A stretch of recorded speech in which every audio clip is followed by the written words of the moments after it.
బాన్స్వాడలో road భద్రతపై అవగాహన కార్యక్రమం. కామారెడ్డి జిల్లా బాన్స్వాడ పట్టణంలో రోడ్డు భద్రతపై ప్రజలకు అవగాహన కల్పించే ఉద్దేశంతో అరైవ్ అలైవ్ కార్యక్రమాన్ని నిర్వహించారు. కార్యక్రమంలో భాగంగా శనివారం సాయంత్రం 5 గంటలకు బాన్స్వాడ పోలీస్ కార్యాలయం నుంచి బైక్ ర్యాలీ చేపట్టారు. ఈ ర్యాలీ ద్వారా రోడ్డు ప్రమాదాల నివారణ, ట్రాఫిక్ నిబంధనల పట్టింపు, హెల్మెట్ ధరించడం, మద్యం సేవించి వాహనాలు నడపకూడదన్న అంశంపై ప్రజలకు అవగాహన కల్పించారు. కార్యక్రమానికి ముఖ్య అతిథులుగా పోచారం శ్రీనివాసరెడ్డి, ఎమ్మెల్యే కాసుల బాలరాజు, రాష్ట్ర అధ్యక్షుడు వీరేందర్ రెడ్డి, డిఎస్పీ హాజరై ర్యాలీని ప్రారంభించారు. వారు మాట్లాడుతూ రోడ్డు భద్రత ప్రతి ఒక్కరి బాధ్యత అని, చిన్నపాటి నిర్లక్ష్యం ప్రాణానికి దారితీస్తుందని తెలిపారు. ట్రాఫిక్ నిబంధనలు తప్పనిసరిగా పాటించాలని, రోడ్డు ప్రమాదాలను తగ్గించేందుకు ప్రతి పౌరుడు సహకరించాలని పిలుపునిచ్చారు. కార్యక్రమంలో పోలీసు అధికారులు, ప్రజాప్రతినిధులు, యువకులు, వాహనదారులు పెద్ద సంఖ్యలో పాల్గొని రోడ్డు భద్రతపై నినాదాలు చేస్తూ ర్యాలీ నిర్వహించారు. స్టేడియం దాకా పెద్ద మొత్తంగా ర్యాలీలో ప్రతి ఒక్కళ్ళు యువకులు పాల్గొని విజయవంతం చేయాలని కోరుకుంటున్నాం. ప్రభుత్వం చారిత్రాత్మకంగా చేపట్టిన ప్రోగ్రాం ఇది. కాబట్టి అందరూ ఇక నుంచి హెల్మెట్ ధరించి తన ప్రాణాలను తను కాపాడుకోవాలని ప్రభుత్వం ద్వారా, మా పోలీస్ డిపార్ట్మెంట్ ద్వారా మేము చేస్తున్నాము. కాబట్టి మీరందరూ హెల్మెట్ ధరించాలని కోరుతూ ముగిస్తున్నాను. Thank you. క్షేమంగా ప్రయాణం చేయండి, క్షేమంగా చేరండి.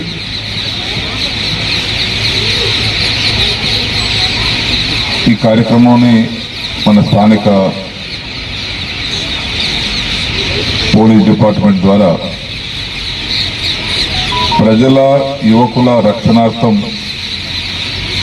చేసినటువంటి ఈ ర్యాలీ కార్యక్రమానికి అన్నిటికీ కేంద్రం తల.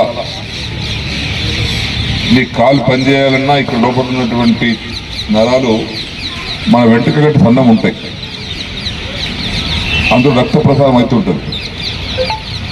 నీ కాలు కదలపాలన్నా ఇక్కడ రక్త ప్రసారం కావాలి, నువ్వు మాట్లాడాలన్నా రక్త ప్రసారం కావాలి, చూపాలన్నా, కళ్ళు చూడాలన్నా రక్త ప్రసారం కావాలి, చేతి లేపాలన్నా ఇక్కడ కావాలి, వేలు కదిలించాలన్నా అక్కడ కావాలి. ప్రతిదానికి కేంద్రం తల మీద నర్వ్స్.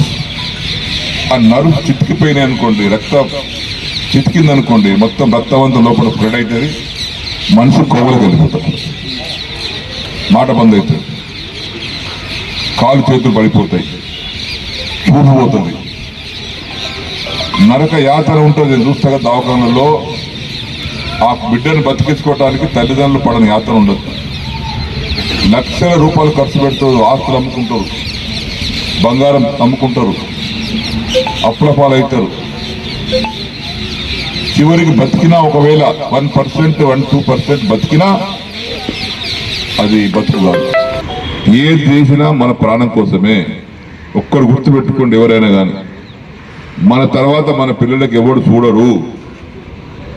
అన్న చూడడు, తమ్ముడు చూడడు, అక్క చూడడు, చెల్లెలు చూడది.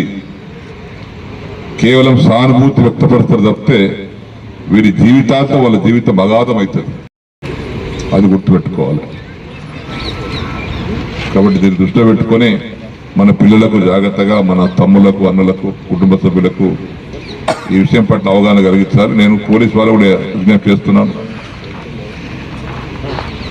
ఎవరైనా మీకు ట్రాఫిక్ నిబంధన ఉల్లంఘిస్తే ఫైన్ వేయండి. ఫైన్ వేస్తేనే కంట్రోల్గా వస్తుంది. కాబట్టి ఇవన్నీ నిబంధనలు మనం పాటించినట్టయితే ప్రమాదాలు తగ్గించగలుగుతాం. అదే విషయాన్ని గుర్తుంచుకోవడానికి, చెప్పడానికి ఈరోజు నేను ఈ కార్యక్రమంలో పాల్గొన్నాను.